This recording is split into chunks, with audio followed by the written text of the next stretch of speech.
Greetings. It is Sunday, 1 week after Moab Rocks, and I wanted to catch up with you and give you kind of a debrief and talk a little bit about lessons learned, what went well, what didn't go so well. You know, when it comes to plans, there's really maybe two kinds. One is like the training plan that I followed for 5 months with the goal of doing as well as possible. Really, the goal was to finish at Moab.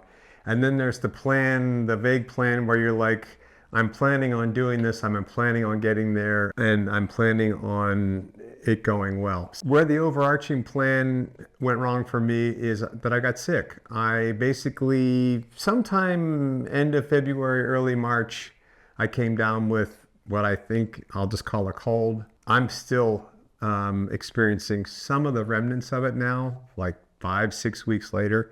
I'm sure part of the issue is that I felt really terrible at the beginning of March. I got on antibiotics, I felt better, and I resumed my training and then started to feel bad again. And long story short, going into the event, I did not feel good. Really struggling to sleep. I was blowing my nose constantly. Fortunately, I never really got like a deep cough. There's nothing you can do about that. And I think it's really part and parcel for taking a 5-month or a 6-month chunk of your life and hoping that you never get sick or you don't get any interruption during that time. If you do get sick, try to do your best to balance like the desire to not lose your fitness that you've worked for months to build, and but also giving your body time to rest and recover. And I kind of walked that tightrope pretty well.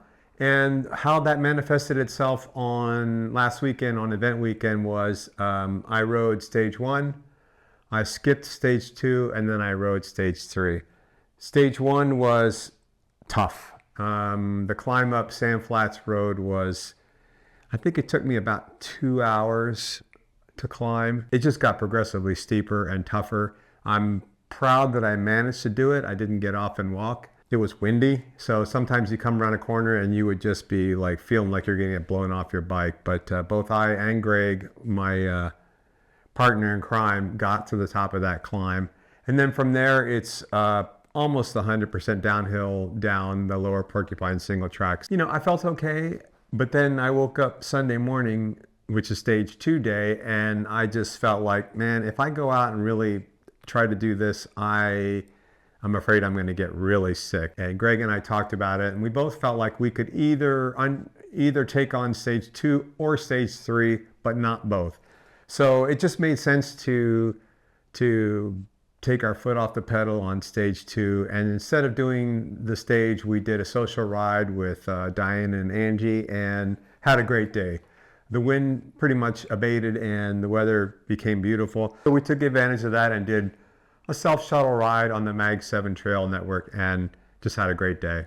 And that kind of gave us enough rest to feel like we would be able to take on stage 3. I went into stage 3 thinking, I'm just going to bury myself. I'm going to go for it, and if I blow up, there's plenty of bailout routes on the way, and I'll just head back to the car. Long story short, I was able to finish stage 3, and I really felt good. I felt like I could enjoy the benefits of all the training that I did. I had started a course of antibiotics a couple days earlier, and those were starting to kick in, and I just basically, I had a good day. And Greg, same thing, Greg finished as well. So we kind of had a triumphant finish.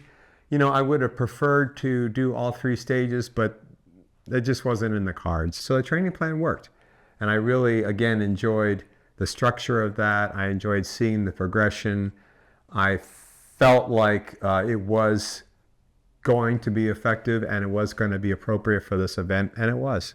You know, if I do this again or something like it, I will definitely try to get those longer sessions at kind of a low to mid intensity under my belt, because those will help my body prepare for doing 3 days in a row of basically 3.5 to 4 hour rides. I guess the last thing is nutrition. In addition to doing the training the legs and the lungs and the heart, I really wanted to work on nutrition, especially on stage 3. Really constantly was taking in carbohydrates. My target had been to get 100 to 120 grams of carbs per hour consistently, and I was able to do that. And I know that made a big difference in the second half of the race. We ended up having a great trip overall. The trails on day 2 that we rode for fun and stage 3 are all in the Mag 7 area. Amazing trails, beautifully built, and the scenery is stunning. If you haven't been to Moab, you need to get there. If you'd like, stick around and I'll show you some of the highlights from stage 1. I did do some filming, and you can get a taste of what that first day was all about. So thanks again. Thanks for coming along, and we'll see you on the next adventure. Well, good morning from Moab Rocks. We made it, and the sun's coming out. It's going to be dry and cold, so really got lucky with the weather. We're excited to get going and get this thing underway. Are we excited? Woohoo! All right. We're the cheerleaders. Any last words for the camera? Wish me luck.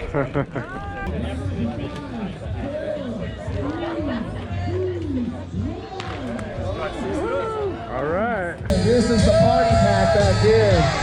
Yeah, I love it. Come on now. Looking good, folks. Have fun. Yeah. Going up there. I think we're halfway up Sand Flats. We're just over 7 miles. And supposedly it's a 13-mile climb. If that's so, then all things considered, I'm feeling pretty good.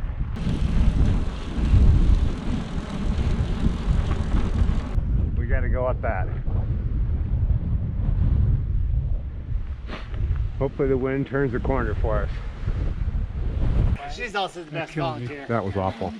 Just kicked my butt. Yeah.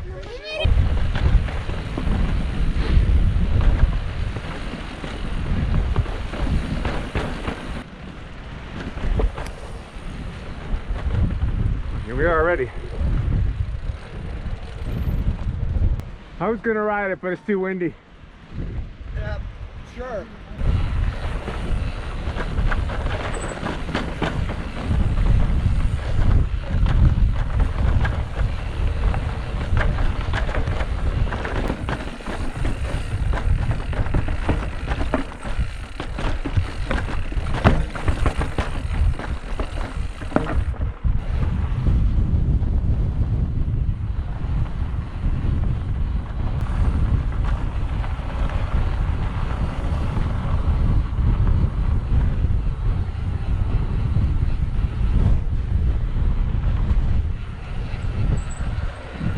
All right, stage 1 is done and dusted. Man, that was tough.